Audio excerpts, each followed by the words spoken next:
15e journée de Ligue 1, occasion parfaite de tenter un prono sur Unibet, 100 € remboursés sur votre premier pari grâce au lien en description, conditions pour jouer en bas de l'écran.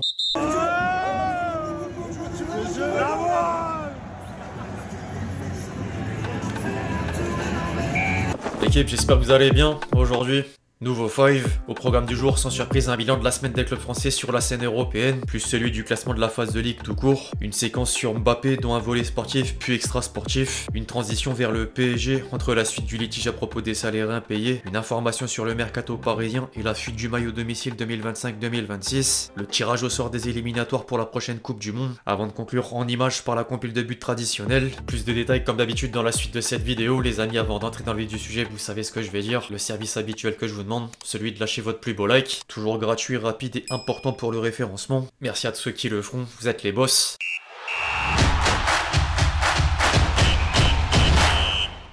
Farmers League représente, obligé de leur dire comme ça Liba. Je suis content, j'ai vu Brest hier, Paris aussi, et j'ai vu qu'il a gagné aujourd'hui. Ça fait du bien parce qu'il y en a qui nous respectent pas. Même ici en Angleterre, il y en a encore qui parlent encore de Farmers League. Le bilan des clubs français est encore plus que positif à l'issue du 6e acte sur la scène européenne. En Ligue Europa, Lyon a pris le meilleur sur Francfort, grâce en partie à Cherki, buteur et double passeur décisif. L'OL sera au minimum en barrage. Tout le contraire de Nice aux portes de l'élimination. Le Gym s'est incliné sur la pelouse de l'Union Saint-Gilloise et pointe avant-dernier avec à peine 2 points au compteur. En Ligue des Champions, le schéma est un peu différent, dans le bon sens du terme. Paris a d'abord réalisé la passe à 3 du côté de Salzbourg pour rester dans la course au barrage avant les 2 derniers matchs de la saison régulière. Le PSG relève la tête grâce en partie à Gonzalo Ramos, premier attaquant parisien à marquer depuis Mbappé en avril dernier, et Désiré Doué, passeur décisif puis buteur après être entré à l'heure de jeu. Par contre, Luis Enrique est presque fataliste, sans manquer d'humour tout de même. Je pense pas qu'on a été meilleur que face à l'Atlético ou au PSV, même pire. Ce sont les caprices du football de faire nul contre le PSV, de perdre contre Madrid et de gagner aujourd'hui.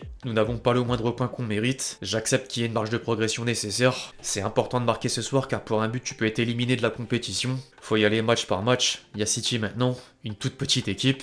En parallèle, Brest assurait l'essentiel au Rodouro. Les Brestois ont battu le PSV sur le plus petit des scores et peuvent remercier Bizot, auteur de 4 arrêts décisifs. Il est même le seul gardien à avoir empêché le club néerlandais de trouver le chemin défilé sur les 9 derniers mois. De quoi obtenir une place dans le 11 type de l'UEFA à domination française, avec les présences de Griezmann, Olysée et Mukiele. Le club breton est désormais assuré de finir dans les 24 premiers du classement et la prochaine étape sera de trouver un stade homologué pour entamer la phase finale sans problème. Les discussions pourraient d'ailleurs mener au Stade de France. Le lendemain, Lille prolongeait le plaisir. Les Lillois sont venus à bout de Sturm Graz et valident leur qualification au terme d'un 15e match consécutif sans défaite, toute compétition confondue. Finalement, seul Monaco aura dérogé à la règle. Les Monégasques sont tombés sur la pelouse d'Arsenal et aggravent un triste record avec une 9e défaite tricolore de rang en terre anglaise dans la meilleure des compétitions. Les clubs français sont à moitié du chemin entre guillemets. Lille et Brest ont écarté le scénario de l'élimination en plus d'être à la lutte pour le top 8. Monaco reste en bonne posture, mais Paris tient sans surprise un pourcentage de chance moindre et devra battre Manchester City pour reprendre la main avant le déplacement à Stuttgart.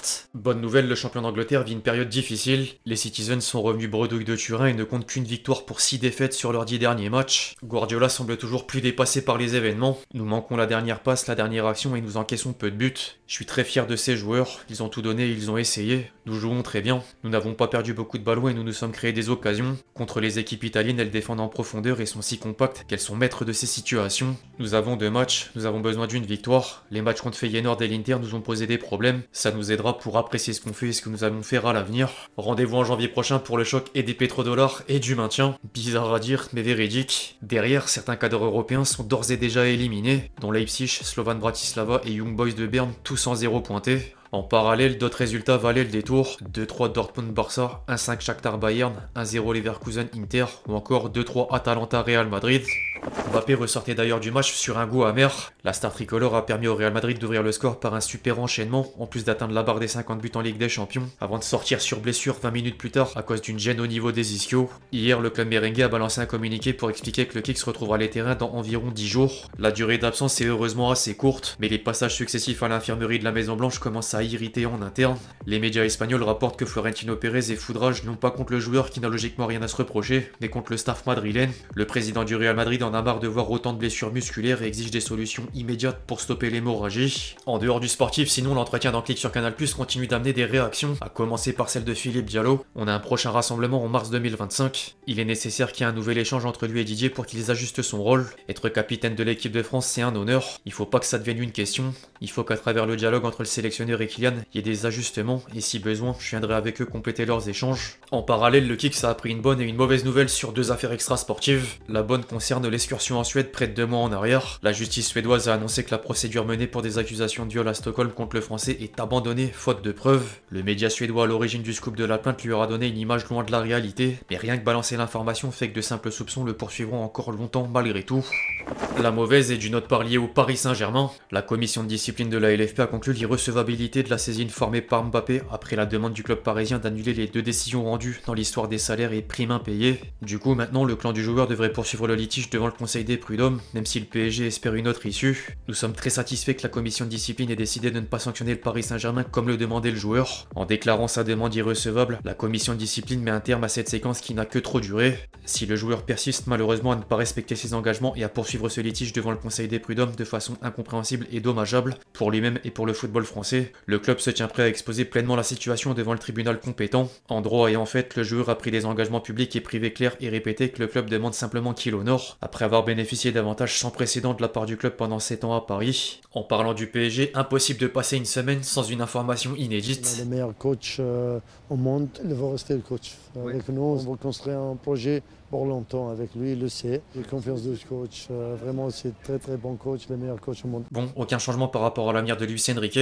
si prévisible, mais 2 autres sujets méritent une attention. Le premier est d'abord lié au mercato parisien mais d'un passé récent. Un certain Patrice Evra a affirmé dans Rotten sans flamme sur RMC que Cristiano Ronaldo était intéressé par une arrivée à Paris en 2018 avant qu'il signe à la Juventus. Les supporters parisiens auront peut-être des regrets. Le second permet quant à lui de faire un tour vers le futur. Le site spécialiste en fuite de maillots Footy Headlines vient de publier une image du maillot domicile pour la saison prochaine. Le blason serait positionné au centre de la bande Echter, elle-même dessinée de manière à rendre hommage à la tour Eiffel. Je sais pas ce que vous en pensez, mais perso j'aime beaucoup.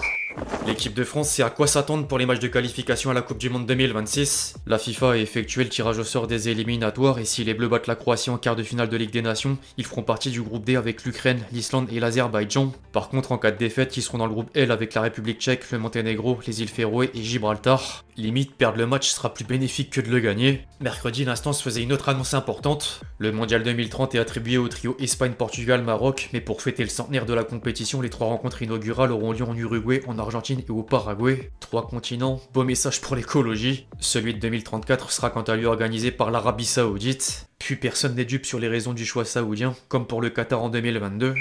Avant de conclure les amis, tradition oblige, la compile de buts.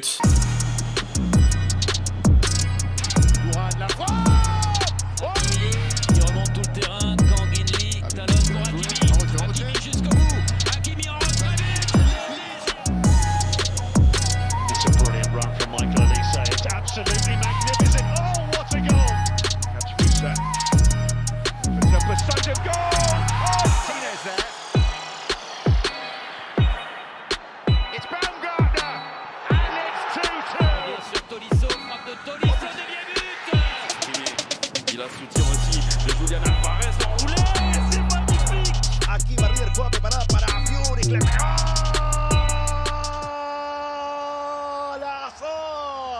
Enfin bref, l'équipe c'est tout pour le 5 du jour, j'espère vraiment qu'il vous a plu, je compte sur vous si c'est le cas pour lâcher votre meilleur j'aime, comme d'habitude. N'hésitez pas à réagir dans les commentaires sur tous les sujets qu'on a pu aborder aujourd'hui, puis d'ici là, on se retrouve très vite sur la chaîne pour de nouvelles vidéos, c'était Lexti. Ciao ciao.